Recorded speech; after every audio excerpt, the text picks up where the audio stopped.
So, unfortunately, this is pretty much the only downside of August camp as we get news coming in and video clips, and we can all look forward to week one is injuries.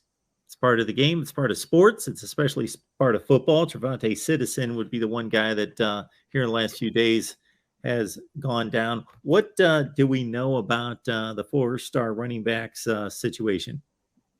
Not too much has come out publicly as to what the injury is, and it's just been speculation that it'll be anywhere from a 2, maybe 3 week hiatus for our running back. I'm a little nervous about that, Mark, but the beautiful part about it is it's not a catastrophic injury.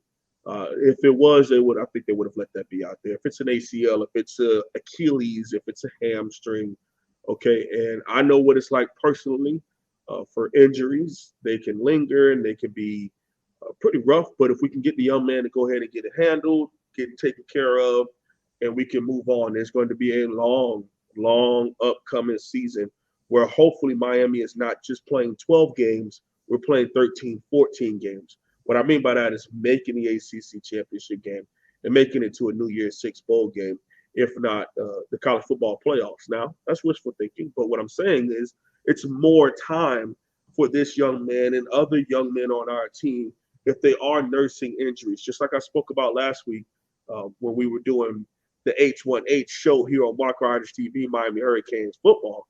I talked about the injuries to, well, Mallory. I talked about the injuries to Zion Nelson.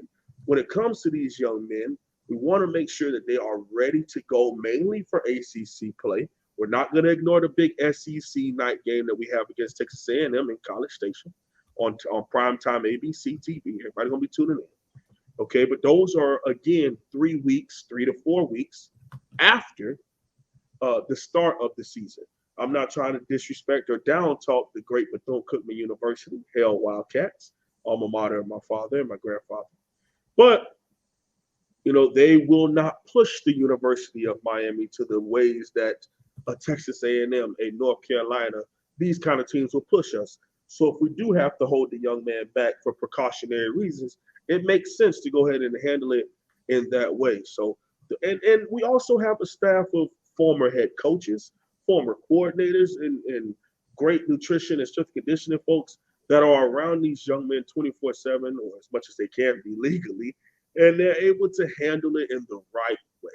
So any of the decisions that are made, I'm really behind it, Mark, because I trust the people now running the program, and not just Coach Mario Cristobal, not just Coach Gaddis and Coach Steele and Coach Strong and Coach Taylor and Coach Wright and Coach Salavea. All these people that have come from not only really, really good experience as players, now as coaches, they have experience of how to handle our young men and how to handle how things should be ran at the University of Miami.